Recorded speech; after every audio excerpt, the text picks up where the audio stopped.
தம் கிருபை பெரிதல்லோ என் ஜீவனிலும் அதே இம்மட்டும் காத்ததுவே இன்னும் தேவை கிருபை தாருமே.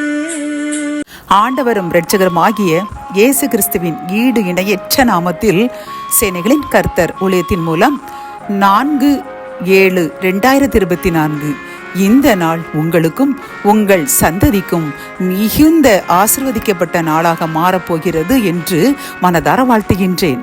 இன்று நாம் அறியவிருக்கும் கிருபையின் வார்த்தைகள் லூக்கா 9:62.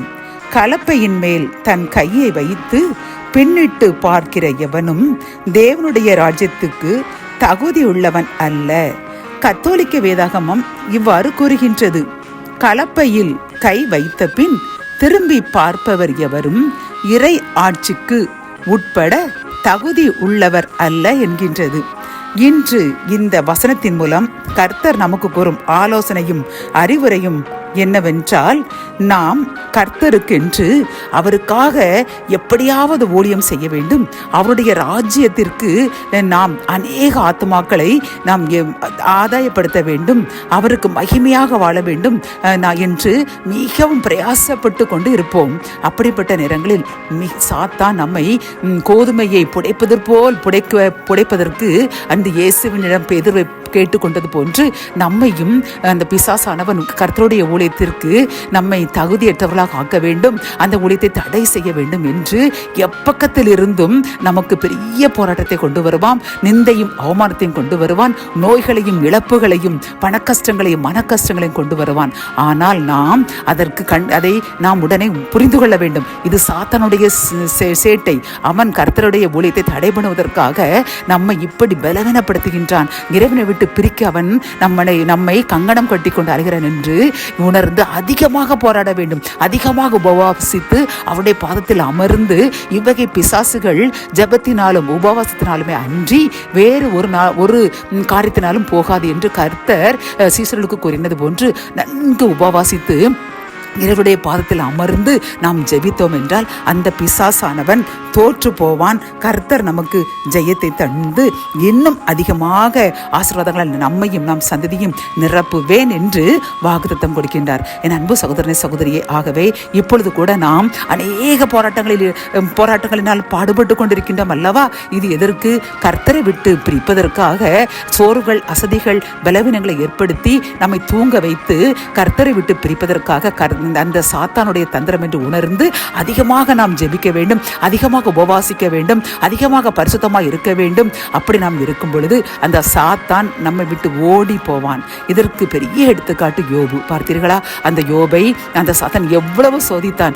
அனைத்தையும் இழந்து ஒன்றுமில்லாமல் போட்டை கொண்டு சுரண்டி கொண்டு தெருவில் இருந்தான். ஆனால் அவன் விசுவாசத்தில் வல்லவனாக கர்த்தரை தனது நாவினால் உதட்டினால் அவரை மறுதலிக்கவில்லை. அப்படி இருந்த உடனே கர்த்தர் அவனுக்கு இதில் இரட்டிப்பான நன்மையால் நிரப்பினான். அவனுடைய பிள்ளைகளும் அவனுடைய சௌந்தரியமான அழகான பெண் பிள்ளைகளை கொடுத்தார். ஆசீர்வதிக்கப்பட்ட ஆண் பிள்ளைகளை கொடுத்து அவன் பிள்ளைகளையும் 4 தலைமுறையும் கண்டான் என்று பார்க்கின்றோம். ஆகவே இந்த சோதனை கண்டு என் அன்பு சகோதரனே சகோதரியே, நீ கலங்கி விடாதே. இந்த சோதனையின் முடிவில் கர்த்தர் உன்னை இரட்டிப்பான நன்மை நிரப்ப காத்து கொண்டிருக்கின்றார். ஆகவே இப்பொழுது போராடி கொண்டிருக்கின்ற சோதனையினால் கஷ்டப்பட்டு கொண்டிருக்கிற என் அன்பு சகோதரனே சகோதரியே, உன்னை பார்த்து கர்த்தர் கூறுகின்றார், இன்னும் ஊக்கமாக அந்த போராட்டத்தில் நிலைத்திரு. கர்த்தரை அதிகமாக நம்பு.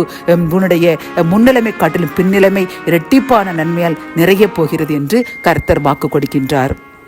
ஜெபம். என் அன்பு தகப்பனே, இந்த வசனத்தின் மூலமாக அப்பா, நாங்கள் கலப்பையில் கை வைப்பது போன்று உமது சாட்சியாய் வாழ்வோம், பரிசுத்தமாக வாழ்வோம், உமது ராஜ்யத்தை கட்ட நாங்கள் உறுதியாக இருப்போம், அநேக ஆத்துமாக்கள் நாங்கள் ஆதாயப்படுத்துவோம் என்று பரிசுத்தத்தில் வாழ முயற்சிப்படுத்திக் கொண்டிருக்கின்ற இந்த செய்தியை கேட்டுக்கொண்டிருக்கின்ற என் அன்பு சகோதரன சகோதரியை யாரோ மிகவும் போராட்டத்தில் அந்த ஊக்கமாக ஜெபிக்க முடியாமல், உமக்காக ஒளியும் செய்ய முடியாமல் அவர்கள் பின்வாங்க போகின்ற சூழ்நிலையில் காணப்படுகின்ற அவர்களுக்கு எங்களுக்காக நீர் கூறுகின்றீரப்பா, இது சாத்தானுடைய சோதனை, இதிலிருந்து தொடர்ந்து பின்னிட்டு வந்து விடாதே, இன்னும் அதிகமாக ஜெபி, அதிகமாக உபவாசி என்று கற்றுக் கொடுக்கீங்கப்பா. அதற்காக ஸ்தோத்திரம். இன்னும் கர்த்தாவே அதிகமாக அந்த போராட்டத்தை ஜெயிக்க எங்களுக்கு பலன் தாங்க. அதன் மூலமாக நீ கூறினீர், உங்களுடைய முன்னிலைமை காட்டிலும் பின்னிலைமை ரெட்டிப்பாக ஆசீர்வதிக்க போகிறேன் என்று எங்களுக்கு வாக்கு கொடுத்துறீங்கப்பா. நாங்கள் அதை நம்புகின்றோம். அதன் இன்னும் பரிசுத்தமாக வாழ்வோம் என்று முடிவு செய்கின்றோம். எங்கள் முடிவினை ஏற்றுக்கொள்ளுங்க, இன்னும் பரிசுத்தப்படுத்துங்க, எங்களை ரெட்டிப்பான நன்மையால் நிரப்புங்க. மீட்பர் இயேசுவின் மூலம் ஜெபம் கேளும் நல்ல தகப்பனே, ஆமென்.